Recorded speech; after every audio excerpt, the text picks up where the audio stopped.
Good morning students. आप सबका स्वागत है मेरे YouTube channel ex-serviceman exam hub पर।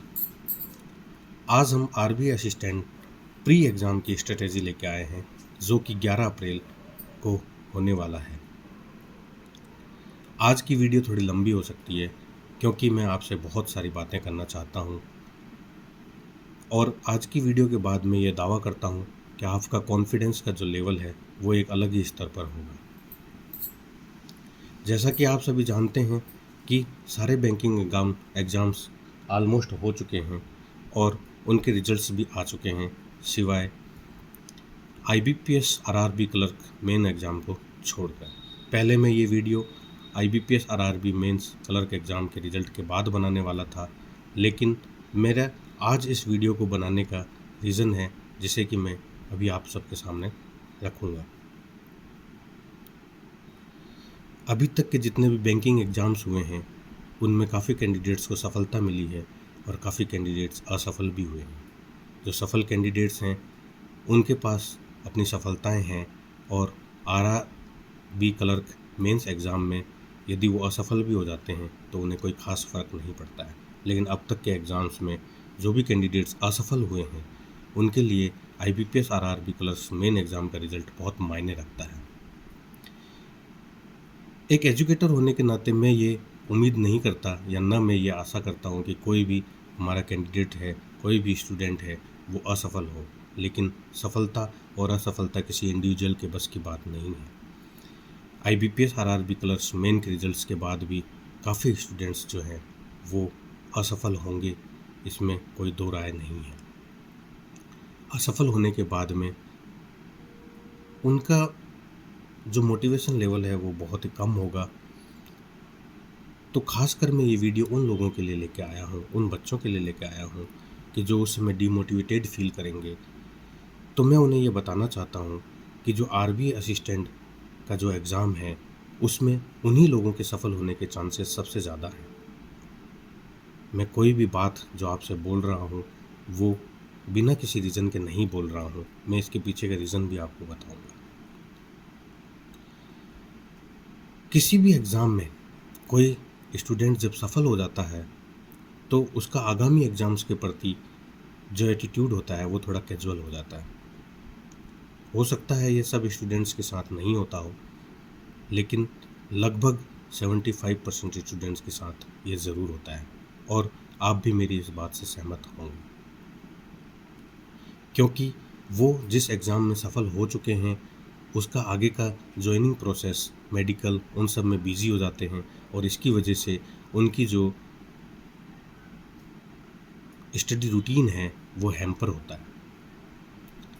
और जब आपका स्टडी रूटीन हैम्पर होता है तो आपके आगामी एग्ज़ाम्स में सफल होने के चांसेस भी कम हो जाते हैं।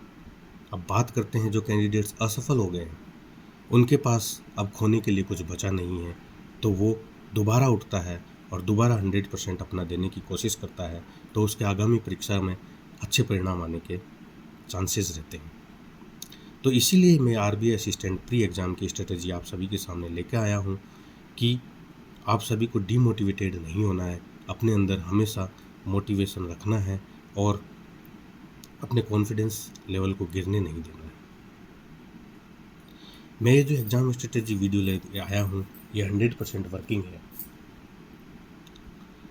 मैं गारंटी देता हूँ यदि आप इस एग्ज़ाम स्ट्रेटजीज़ को फॉलो करेंगे तो आप आरबी असिस्टेंट की प्री की कट ऑफ को क्लियर करने में कामयाब रहेंगे। जैसे कि हम सबको पता है आरबी असिस्टेंट प्रीलिमिनरी लेवल के जो एग्ज़ाम है इसका एग्ज़ाम स्तर जो है वो बहुत ही ईजी रहता है और ये बहुत ही डूएबल होता है और इसमें एरर्स के मार्जिन्स बहुत कम होते हैं क्योंकि इसकी कट ऑफ बहुत हाई जाती है, अप्रोक्स 90+। तो मैं आपको इस तरह की 100% सिलेक्शन एग्ज़ाम स्ट्रेटजी देने वाला हूँ। यदि आप इसे आंख बंद करके मुझ पर भरोसा करते हुए फॉलो करेंगे तो आप अपने अंदर बहुत इम्प्रूवमेंट पाएंगे और ये कॉन्फिडेंस पाएंगे, क्योंकि आरबी असिस्टेंट की जिस हिसाब से वैकेंसी आई हैं उसने पहले ही स्टूडेंट्स को डीमोटिवेटेड कर दिया है, क्योंकि वैकेंसी बहुत कम है और जिस तरह का कंपटीशन का लेवल है उसकी वजह से आधे से ज़्यादा स्टूडेंट्स पहले ही डीमोटिवेटेड हो गए हैं। मुझे ऐसा लगता है कि काफ़ी स्टूडेंट्स ने शायद एग्ज़ाम्स के लिए अप्लाई भी नहीं किया है। तो मैं उनसे ये बोलना चाहूँगा कि अभी भी आपके पास 2 दिन है, 8 मार्च इस एग्ज़ाम को अप्लाई करने की लास्ट डेट है। आप इस एग्ज़ाम को अप्लाई कर सकते हैं और मेरे साथ बने रह सकते हैं यदि आपको सिलेक्शन चाहिए। आज के वीडियो में मैं सिर्फ आरबीआई असिस्टेंट प्रीलिम्स की एग्ज़ाम स्ट्रेटेजी लेकर आया हूँ, क्योंकि अभी जितने भी बचे दिन हैं, ये 11 अप्रैल को होना है। मैं चाहता हूँ कि आप उसमें सिर्फ प्री पर फोकस करें। अभी एक बार जब आप प्री का एग्ज़ाम दे दें, आपको लगे कि मेरा सफिशिएंट अटैम्प्ट्स हो गए हैं और प्री क्लियर हो जाएगा, तो उसके बाद मैं आपको 100% सिलेक्शन मेंस स्ट्रेटेजी दूंगा और आपको काफ़ी ऐसे रिसोर्सेज अवेलेबल कराऊंगा कि जिसकी वजह से आपका 100% सिलेक्शन होगा। तो हम आरबीआई असिस्टेंट प्रीलिम की बात करें तो ये एग्ज़ाम 100 मार्क्स का होता है और 1 घंटे का होता है। हर एक सेक्शंस के लिए 20 मिनट्स इसमें डेडिकेटेड रहते हैं।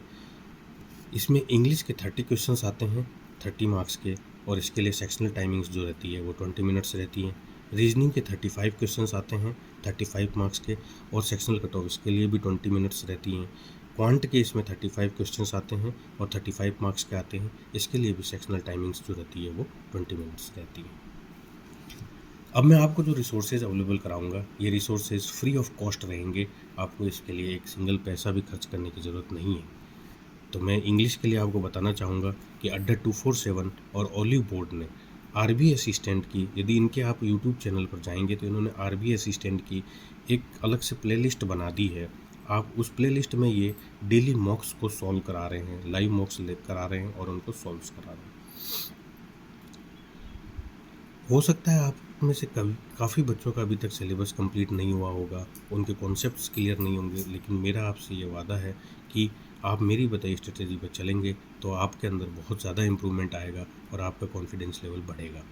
तो आप इंग्लिश के लिए क्या कीजिए, अड्डा 247 जो है और ओलिव बोर्ड के जो आरबीआई असिस्टेंट की प्लेलिस्ट है, उसमें जो वो मॉक्स सॉल्व करा रहे हैं, आप उन मॉक्स को उनके साथ सॉल्व करने की कोशिश कीजिए। वो जो भी उसमें कॉन्सेप्ट्स बता रहे हैं, उन कॉन्सेप्ट्स को एक अलग से रजिस्टर में लिखिए और उन कॉन्सेप्ट्स को मतलब बार बार रिवाइज कीजिए और उनके साथ लाइव मॉक्स, एजुकेटर के साथ लाइव मॉक्स को सॉल्व करने की कोशिश कीजिए।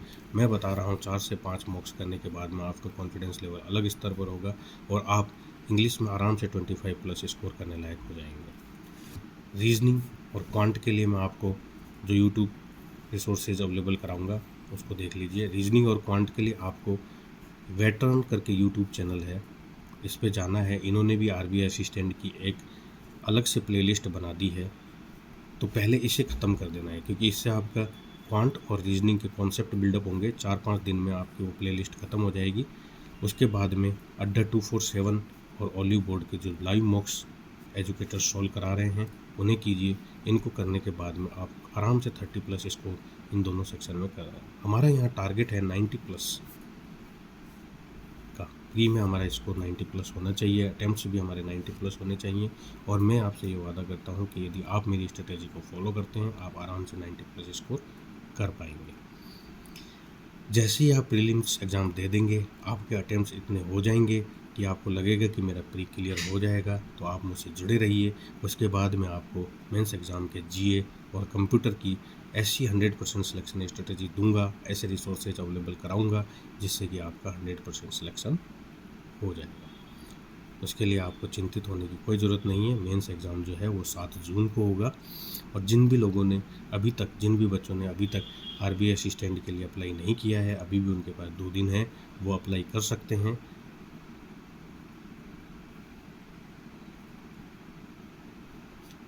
बस आपको इस एग्ज़ाम को क्लियर करने के लिए मेरे साथ बने रहना है, मेरे साथ जुड़े रहना है और अपनी उम्मीदों को खोना नहीं है।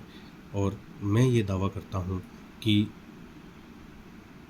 आपका आरबीआई असिस्टेंट का एग्ज़ाम मैं क्लियर करवा दूँगा यदि आप मेरी स्ट्रेटेजी को फॉलो करते हैं। इर्रिस्पेक्टिव ऑफ योर कैटेगरी, चाहे जनरल कैटेगरी के कैंडिडेट हो, चाहे ओबीसी, एससी, एसटी और एक्स सर्विसमैन, सभी के लिए स्ट्रेटेजी रामबाण है और आप इसको फॉलो कीजिए और 100% आपका सिलेक्शन हो जाएगा। जीए की आप बिल्कुल भी टेंशन मत लीजिए इस एग्ज़ाम के लिए। जीए के लिए मैं आपको बाद में अलग से मेंस एग्ज़ाम की स्ट्रेटेजी लेके आऊँगा, उसमें ऐसे रिसोर्सेज अवेलेबल कराऊँगा कि आप आराम से जीए सेक्शन को क्लियर कर देंगे। 15 से 20 मार्क्स आपके आराम से जीए सेक्शन में आएंगे। हाँ, जो बच्चे अभी जीए को टाइम दे सकते हैं, तो मैं ये कहना चाहूँगा कि आप 1 घंटे से ज़्यादा टाइम मत दीजिए और डेली करंट अफेयर्स की जगह आप मंथली पीडीएफ निकालिए और जनवरी सेक्शन से उसे धीरे-धीरे पढ़ना शुरू कर दीजिए। जनवरी से आप उसे धीरे-धीरे पढ़ना शुरू कर दीजिए, वो आपको आगे जब आपका प्री एग्ज़ाम हो जाएगा और जब मेंस आएगा तो आपके लिए हेल्पफुल रहेगा। मेरी इस एग्ज़ाम स्ट्रेटजी से बिगिनर हो या एवरेज स्टूडेंट हो, ब्रिलियंट स्टूडेंट हो, सबके लिए ये 100% वर्किंग स्ट्रेटजी है। इससे आपका सिलेक्शन हो जाएगा। यदि आपको वीडियो अच्छा लगा हो तो लाइक कीजिए, सब्सक्राइब कीजिए और बेल आइकन को प्रेस कीजिए, ताकि इस तरह की स्ट्रेटजी वीडियोस या और कोई वीडियोस जब भी मैं बनाता हूँ तो आप तक टाइमली वो पहुँच सके। Thank you very much.